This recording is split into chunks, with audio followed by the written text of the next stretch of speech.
بدايتي في الجيم والتمرين كنت بعمل شويه حاجات كانت بتضيع لي وقتي وكانت بتاخرني عن وصولي لهدفي اللي انا حطيته لنفسي، اللي هو بناء العضلات وان انا عايز ازيد حجم.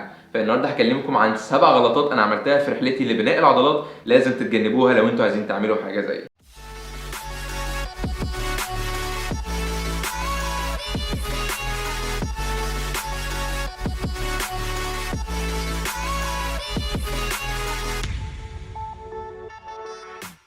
اول حاجه وهي اكل قليل وصحي بزياده. كنت في البدايه دايما بشوف فيديوهات الناس على النت وكده اللي هي بتحاول تخس او بتحاول تقلل وزنها، فكانت بتاكل اكل صحي بزياده كان اغلبيته خضار والكربوهيدرات قليله جدا مع البروتين مع مش عارف ايه. فكنت بشوف شكل الوجبه فكنت متخيل او كنت متوقع ان هو ده شكل الوجبات بتاعي، او ان انا محتاج ان انا اكل وجبتين او 3 مثلا من الشكل دوت وده هيخليني ابني عضلات، وانا كنت رفيع كده. فكنت بمشي على نظام ناس كانت بتعمل حاجات عشان تقلل وزنها وعشان تخس، فانا كنت بطبقها على نفسي بحيث ان انا ابني عضلات. ولكن مع الوقت اكتشفت ان انت عشان تزيد حجم وتزيد عضلات محتاج تاكل كميه اكل كبيره جدا. تاني حاجه كنت بجري على البحر كل يوم. في البحر عندنا في اسكندريه كنت بعمل كارديو. انا ساعتها ما كنتش عارف مصطلح كلمه كارديو ديت، كنت بالنسبه لي بس كنت بشوف في الفيديوهات الموتيفيشنال اللي على اليوتيوب والكلام ده ومش عارف ايه، اللي هو اجري ووصل لهدفك واتعب وبتاع مش عارف ايه والكلام ده. فكنت باخد كل يوم مثلا اطلع البحر، او كل يوم مثلا يوم ويوم ولا حاجه، واطلع اجري على البحر مثلا اجري بتاع حوالي 5 6 7 كيلو ولا حاجه رايح جاي. فكان كل الكلام اللي انا بعمله دوت كان بيخليني ان انا احرق كميه دهون كتيره جدا. وانا اصلا لو تفتكروا من شويه كنت بقول لكم ان انا كنت باكل اصلا كميه اكل قليله، فكنت باكل اكل قليل وكنت بحرق كتير جدا، كنت بعمل كارديو كميه كبيره جدا، فما كنتش بزيد اي حجم او ما كنتش بزيد اي عضلات. تالت حاجه وهي ان انا كنت بتمرن حديد كل يوم. كنت بمعنى الكلمه بروح الجيم كل يوم ومتوقع ان انا كده ببني عضلات اقوى، او ان انا كده بشيل حديد اكتر وبتعب اكتر فانا كده هعمل عضلات زياده، او ان انا هعمل عضلات احسن. ما كنتش عارف خالص ان انت عشان تبني عضلات او ان انت عشان تتطور عموما في الجيم او توصل لايا كان هدفك ايه لازم تريح. العضلات عموما عشان تتطور وعشان تبقى اكبر واقوى محتاجه راحه. انت في التمرين بتحطها تحت ضغط وشده عاليه جدا، بتقطع الالياف العضليه على قد ما تقدر في التمرين بتاعك، بيكون تمرين قوي على قد ما تقدر. بعد كده بتريح فالالياف العضليه ديت بتبدا تلحم مع نفسها فتبقى العضله اكبر واقوى في المستقبل. فانا ما كنتش بعمل الكلام ده خالص، ما كنتش عارف كل الكلام اللي انا بقوله لكم ده. وكان عندي حوالي 16 سنه تقريبا، من حوالي 3 4 سنين كنت بروح الجيم مرتين وباكل قليل وبجري على البحر كل يوم، فانا يعني كنت مش بزيد خالص. رابع حاجه بقى ودي كارثه ومش بس عليا انا، على اي حد، وهي ان انا كنت بسمع كلام ناس مش فاهمه اي حاجه. في بدايتك في الجيم لما تبقى انت لسه رايح جديد اي حد هيقول لك معلومه انت مش عارفها او حاجه جديده بالنسبه لك، هتبقى انت هيجي في دماغك على طول ان الشخص دوت فهمان او ان الشخص دوت عارف هو بيقول لك ايه، فهتبدا بقى تترجم وتمشي على الكلام اللي هو قاله لك وتتخيل ان هو ده الصح وان هو مش عارف ايه، مع ان اصلا ممكن يبقى الشخص دوت ما عندوش اي عضلات ولا عامل اي حاجه، بس هو عشان بس مجرد قال لك حاجه زياده انت ما تعرفهاش انت متوقع ان هو كده الشخص دوت صح. فكنت بسمع كلام ناس كتيره جدا كانت بتهبد وناس كتيره كانت بتقول كلام اي كلام عبط، فكنت بسمع كلامهم وبطبقه سواء على التمرين او الاكل اللي انا ماشي عليه. فالكلام دوت اخرني كتير جدا لغايه ما بدات ان انا اتعلم وادور بنفسي واشوف ناس فعلا فهمانه اتعلم منها، او ابحاث وعلم كتير جدا اتطور وان انا اطور من نفسي على قد ما اقدر عشان اتعلم كويس جدا او ان انا اوصل لحاجه كويسه جدا في اللعبه دي. في نقطه مهمه جدا لازم انبه عليها وهي ان العلم بيتطور كل يوم. بمعنى لو انت المدرب بتاعك في الجيم لسه بيطبق عليك كلام اولد سكول او كلام قديم جدا هو كان بيطبقه على نفسه زمان وهو صغير، فالكلام دوت للاسف غالبا بنسبه حوالي 70 75% مش هيمشي عليك، عشان العلم زي ما قلت لك العلم بيتطور كل يوم. فالكلام اللي كان بتاع زمان غير الكلام بتاع دلوقتي. زمان خالص كان بيقول لك ان اللبن مفيد، دلوقتي العلم الحديث بدا يثبت لك ويقول لك ان اللبن اللي احنا بنشربه عادي يقول لك ان هو مش مفيد. انا عن نفسي قطعت اللبن خالص ومش بشرب اي البان، وفي البيت حتى كمان عندي ما بقوش بيشربوا لبن والموضوع مش مؤثر علينا خالص ومفيش اي مشاكل. فالعلم بيتطور كل يوم، فلازم ان انت تبقى ابديتد او تبقى على الاقل مطلع جدا على اي حاجه جديده تنزل لو انت عايز تبقى شخص فاهم كويس انت بتعمل ايه في اللعبه دي. خامس حاجه وهي ان انا كنت بهتم بالوزن اكتر من الاداء.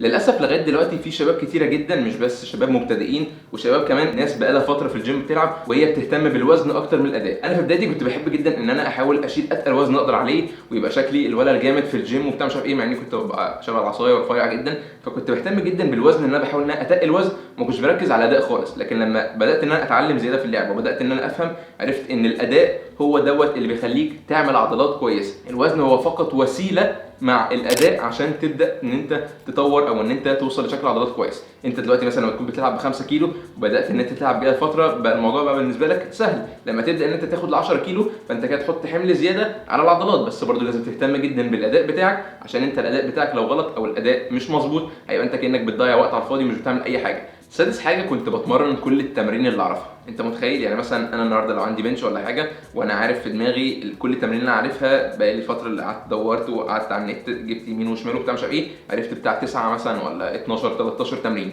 فكنت بعمل التسعه او ال 12 13 تمرين دول، فكنت بقعد مثلا حوالي ساعتين 3 في الجيم عمال اشيل في حديد وعمال احرق في وزن وعمال احرق في دهون وبتاع، فما كنتش بزيد اي حاجه. فكنت بعمل كميه تمارين كتيره جدا، فكنت بحرق زياده جدا بجانب ان انا كنت باكل قليل وكنت بعمل كارديو زياده، فكانت الدنيا بايظه من كل حته.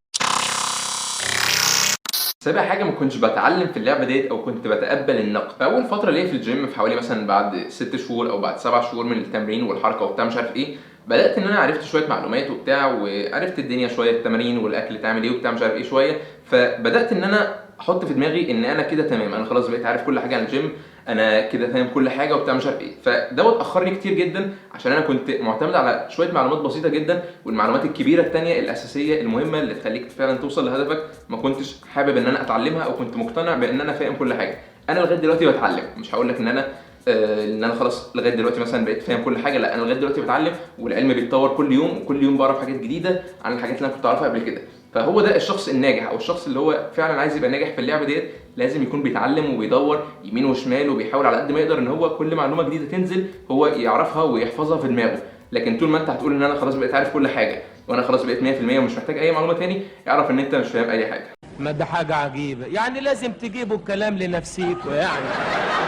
شويه الغلطات اللي قلتهم لك دول ممكن يكونوا انت عارفهم او مثلا حاجه مش جديده قوي عليك، ولكن الحاجات ديت كارثه بمعنى الكلمه. الحاجات ديت انا كنت بعملها، قعدتني فتره طويله جدا في الجيم. كنت يعني مثلا انا بقالي حوالي 4 5 سنين في الجيم، كنت ممكن اعمل نتيجه احسن من كده بكتير واقوى من كده بكتير لو انا كنت عارف الحاجات ديت من بدري، لو انا كنت متابع مع مدرب. انا كنتش متابع مع اي مدربين، كنت معتمد على نفسي، كنت بعمل كل حاجه بنفسي، عشان ما كانش فيه الكوميونتي اللي يعني او كميه الناس اللي حواليا ان انا اثق فيهم، او ان انا عارف ان الشخص دوت عارفني. وطبعا ما كانش معايا برده الماديات ان انا مثلا اتابع مع مدرب اونلاين فاهم جدا على النت او حاجه من الحاجات ديت، فكنت معتمد اكتر على نفسي، فده اخرني كتير جدا. فلو انت عايز ان انت توصل لهدفك بسرعه وانت مش عايز تضيع مجهود كتير وعايز توصل لهدفك في اسرع وقت، تقدر تبعت لي، وانا مراعاه للموضوع دوت انا عملت اونلاين كوتشنج باسعار اقل بكتير جدا من اللي موجود حوالينا. الاسعار افوردبل جدا، اي حد يقدر ان هو يدفعها. الموضوع مش معضل قوي، مش بالافات، الموضوع اقل من 1000 جنيه في بعض الحاجات، فالموضوع سهل جدا واي حد تقدر تختار. عندي كذا باقه تدريب، سواء كتمرين بس او كدايت بس او كتمرين زائد دايت، ممكن تختار ما بين شهر ل3 شهور ل6 شهور، انت بتختار الحاجه اللي انت عايزها. فكل الميزانيات معايا، ايا كانت البادجت بتاعتك ايه، هتلاقي النظام اللي انت عايزه، وهتاخد نظام حاجات بروجرامز نظيفه جدا وهتاخد حاجات على اعلى كفاءه، الحاجات فعلا متعوب عليها، في انظمه كتيره جدا هتعجبكم، وفي نتائج كتيره جدا الناس اشتغلت معايا قبل كده. فاظن ان دوت كفيل جدا ان هو يخليك انت تبدا وتوصل لحلمك من غير ما تضيع اي وقت. كده يا شباب، ده يكون فيديو النهارده. اتمنى الفيديو يكون عجبكم. ما تنسوش تعملوا سبسكرايب ولايك للفيديو دوت عشان يوصل لناس اكتر، وتشغلوا زر الجرس اهم حاجه عشان اول ما انزل فيديو يجي لكم نوتيفيكيشن على طول ان انا نزلت فيديو. وزي ما قلت لكم للتدريب الاونلاين هتلاقوا اللينكات في الديسكربشن تحت، سواء ابعتوا لي على الواتساب او الفيسبوك او الانستجرام، هتلاقوا التفاصيل اتبعتت لكم هناك على طول من التيم بتاعي. الموضوع سهل جدا وبسيط جدا، تقدروا تتابعوا الاكونتات بتاعتي عشان تشوفوا الحاجات اللي بتنزل كل يوم هناك. واشوفكم الفيديو الجاي. سلام.